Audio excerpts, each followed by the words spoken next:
that time of the year again. Minecraft is releasing a brand new update. Version 1.20, also known as the Trails and Tales update, will be adding a lot of cool features to Minecraft. And today we will be taking a look at everything new in 1.20. So do make sure to leave a like, smash subscribe, and let's go. Let's start off by talking about the two brand new wood types added to the game. First of all, we got cherry wood. It spawns inside of these Cherry Grove Biomes, which look absolutely beautiful. And I got to say, the logs look pretty good too. So this is what a cherry log looks like. Now, of course, by being a new wood type, all the wood products in Minecraft now also have a cherry variant. So we got the cherry wood, we got the stripped cherry log, the stripped cherry wood, then we got the plank, stairs, slab, we have a fence, which I got to say, I really love the color. Then we got the fence gate, we got a door, then we got a trapdoor, which also looks pretty great. We have a pressure plate, a button. We also got cherry leaves, which you can also see up here. We have a cherry sapling. So this is what the sapling of these trees looks like. I got to say, it is by far the most beautiful sapling so far. Then we got a cherry sign. So this is what it looks like when it's standing. And this is what it looks like on a wall. Now, something brand new in 1.20 is hanging signs. More on this later. Then we of course got a cherry boat and also a cherry boat with a chest. Unfortunately, Minecraft still doesn't allow you to make different chest variants, but I guess we just have to deal with that now. Now, the second brand new type of wood in Minecraft is bamboo. Now you might be like, Kasasora, bamboo has been in the game for a long time, and you would be right. But now in version 1.20, you will actually be able to use bamboo wood for anything. So by combining 9 bamboo in a crafting table, you will now get a block of bamboo. Now, the block of bamboo is pretty much the log of any other type of wood. So you can strip it to get a block of stripped bamboo, but you can also turn it into a plank. You can even create a bamboo mosaic, which looks really cool. And then of course all the other usual wood stuff. So we got stairs, we got a slab, even a mosaic slab, which is also really nice. Then we got the fences, look at that. We got a fence gate. We got a bamboo door, a trapdoor, a pressure plate, and a button. Then of course a standing sign, a sign glued to a wall. And like I mentioned before, brand new in version 1.20 is the hanging sign. And of course bamboo has its own variant, and this is what it looks like. Then we actually don't have a bamboo boat, but we got a bamboo raft, which is really fitting. And then, of course, the bamboo raft with a chest. And yet again, the chest is just a regular chest. Mojang, why won't you just allow us to create a chest with the type of wood we want? Why does it always have to look like this? Another brand new 1.20 feature is a rework of the smithing table. So, like you can see, stuff looks a lot different here. So from now on, you will be able to customize your Minecraft armor. And you will be able to do that with smithing templates. So these smithing templates can be found across the world. Literally. Some of them you will be able to find in shipwrecks, others in woodland mansions, others inside of the End, others inside of bastions. They are literally spread across the world. Now 16 of these smithing templates can be used to customize your armor. Now there are a crazy lot of variations. It is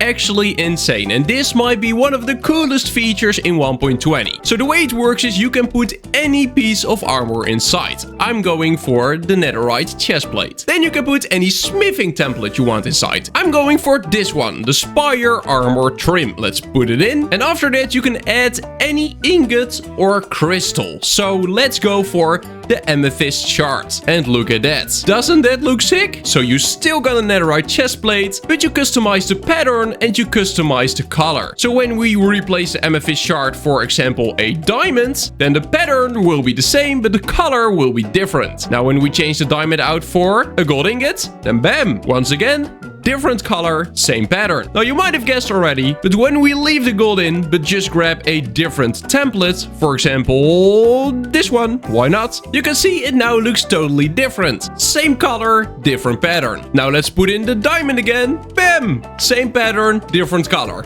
I think you get it. It is really, really cool. So you can now fully customize your armor this way, which is really cool. Now this works for any piece of armor, so not just a chestplate and not just netherite.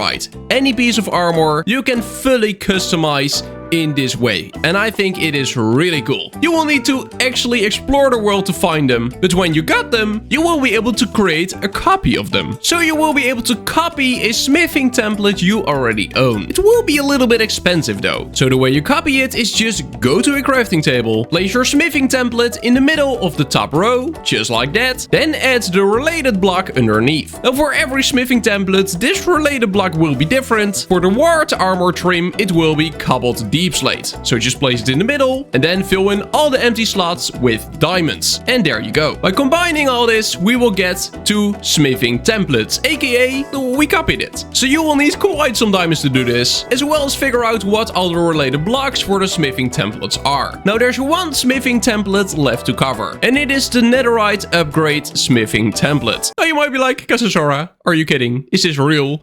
Yes, viewer, it is real. It is very real. Mojang just made it a lot harder to upgrade your gear from diamond to netherite. So while before you just needed to collect netherite scrap, craft it into a netherite ingot, and then apply it to your diamond gear, you will now also need a netherite upgrade smithing template. So in this brand new smithing table, you can put your diamond chestplate inside, you can put your netherite ingot inside, but like you can see, nothing happens. You will actually need this brand new netherite upgrade smithing template, and only then will you be able to upgrade your armor to netherite. Now, you can only use one netherite upgrade smithing template for one piece of gear. In other words, if you want full netherite gear, you will need 4 of these. Now, they are extremely rare, so getting full netherite will now be a lot harder. Now, of course, like I showed earlier, you can duplicate them, but it will cost you 7 diamonds every single time you want to duplicate one. So, assuming you will find one first and then duplicate it 3 times, so you got 4, that means you will need 21 additional diamonds before you can get full netherite gear. This will actually make it so that people spend a lot more time mining and exploring the world, as you just need way more resources now to be able to get full netherite. Honestly, I do think it's a good thing. People tend to get full netherite way too early on in the game, and this is actually a good method to make it more rare and also let players play for longer. So I'm all for it, but it's for sure gonna be something to get used to. So the next brand new 1.20 feature we're gonna take a look at is decorated pots. So the one you see here is very plain and basic. It is a brand new 1.20 block, but you can actually fully customize how they look with shirts. So these are all pottery shirts. Why are they called shirts with an E and not just shards with an A? I don't know, that's Mojang for you. There are 20 in total, and you can use them to create your own custom pot. So let's grab the heart, let's grab the creeper, let's grab the fire and a sword. Then when we go to a crafting table and place all of them in there, just like this, you can see we will get our very own customized decorated pot. So this is now what it will look like. It got the heart, it got the creeper, it has the sword, and of course the fire. So it will have the prints of the shirts where you created it with. Now if you would like a pot with a creeper on every single side, you can just simply collect 4 of those creeper shirts, place them all in there, and there you go. Now we got a pot with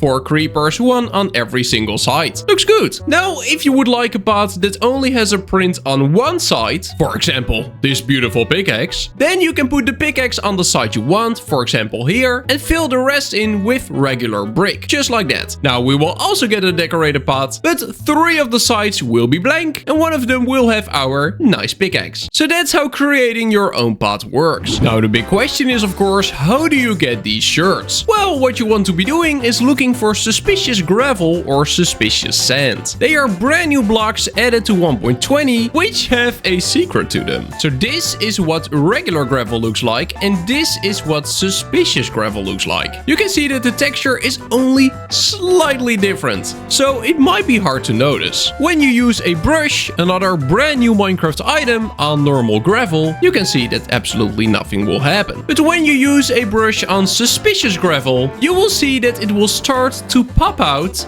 an item. Now, in my case, I just got a light blue dye. But from doing this, you can actually get one of these shirts. Now, you might be wondering, Kasasara, what is this weird structure you're standing in front of? Well, this is a trial ruin, and it's a brand new structure that can generate inside of your world. It will be hard to find though, as it is completely dug into the ground. If you're lucky, you will see some blocks sticking out, for example, gravel or white terracotta. If you do, start digging away. You might actually find one of these structures. Now, why do you want to find them? Well, this is one of the places where you will be able to find suspicious gravel, while suspicious sand can be found under a desert temple, as well as at the bottom of a desert well, and it can also generate within warm ocean ruins. Now, before we're gonna check out the brand new mobs added to 1.20, let's check out some other cool new blocks. One of them is the Chiseled Bookshelf. So this is a bookshelf where you can place books in yourself. So with a book in my hand, when I right click on one of these bookshelves, it will place a book inside. Now you can place them wherever you want. So I can place one there, I can place one there in the middle. The order really doesn't matter. It is fully up to you. It looks very nice for decorating, for sure. Now, of course, after placing them, you can also right click to just remove them again. There you go. Now, it doesn't matter if it is a regular book, a book and quill, a book you've written something in and signed after that, or an enchanted book. You can place them all inside of this brand new bookshelf. Now, of course, the game will remember what you place in there, so when we remove them again, you will see we just got our books back. I would say a great new way to decorate, also a great way to store enchanted books, or maybe some lore, whatever you want to do with it. It is for sure a nice addition to the game. Then something we've already touched on a bit, the hanging signs. So these are all the different variants for all the different types of wood. Of course, the netherwoods also have their own variant of the hanging sign, so you got quite some colors and textures to choose from. Now you can actually place these hanging signs in a lot of different ways. So now they're just hanging beneath a block, but we can also place it at the side of a block, for example. Then it will look like this. You will also be able to place multiple hanging off of each other. So we can place the first one like this. There we go. And then the second one like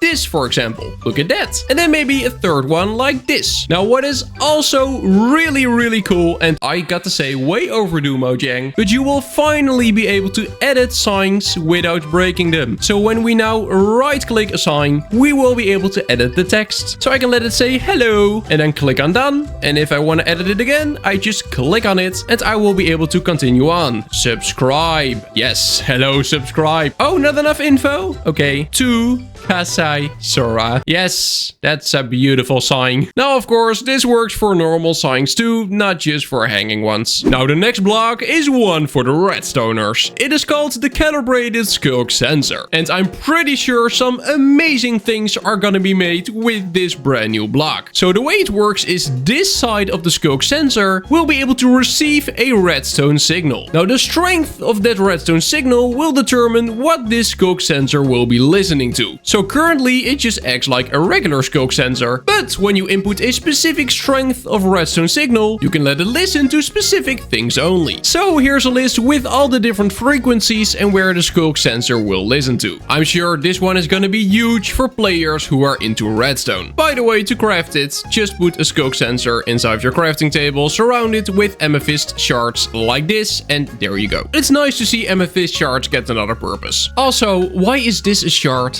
And this is shirt. I don't get it. Please, someone explain. Now that we've checked out most of the stuff that 1.20 has to offer, let's take a look at the two brand new mobs added to this update. First of all, we got the Sniffer. Yes, guys, this is what we voted for. So the Sniffer is, of course, the winner of the mob vote. This is what it looks like. It is pretty huge. And it sniffs. Sniff, sniff. Sniff, sniff. Now, the Sniffer will dig up seeds. To be more precise, it will dig up torchflower seeds. This is what they look like, and you can plant them so they grow into a torch flower, a brand new type of flower inside of Minecraft. Despite it being called a torch flower though, it doesn't actually emit light, which is just, they should have added that. Ah, there it is. It's digging. Or what is it doing? No, it's digging. Yeah, there it is. Haha, we got it. Torch flower. Now, torch flowers cannot be used for a whole lot, but the seeds can be used to either breed a Sniffer, so it will now follow me because I got one in my hand. Also, chickens will like it. Right? You like it, right?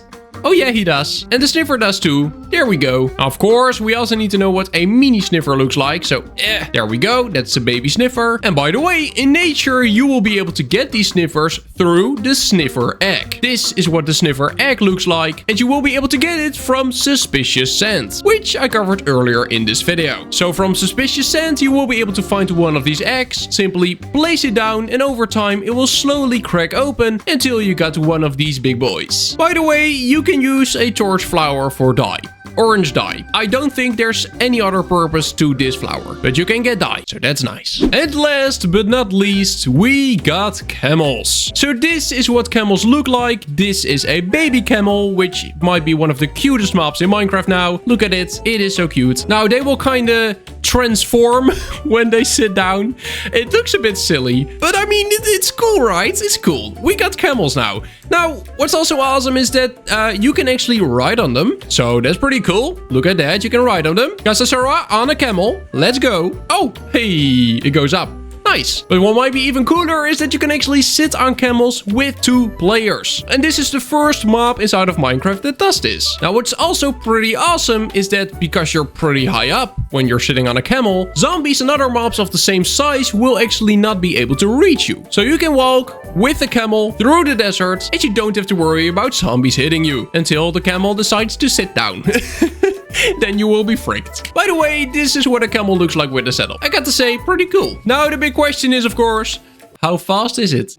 Yeah, it's not really fast. But I mean, it's cool you got a 2-player right now. And then, that's gonna be it. I really hope you enjoyed watching this video. Hopefully you're just as excited for 1.20 as I am. Do make sure to leave a like. Also, press that subscribe button. You would help me out significantly. And do for sure leave a comment with your favorite 1.20 feature. Anyway, I hope you have an amazing day. And then I will see you in the next one.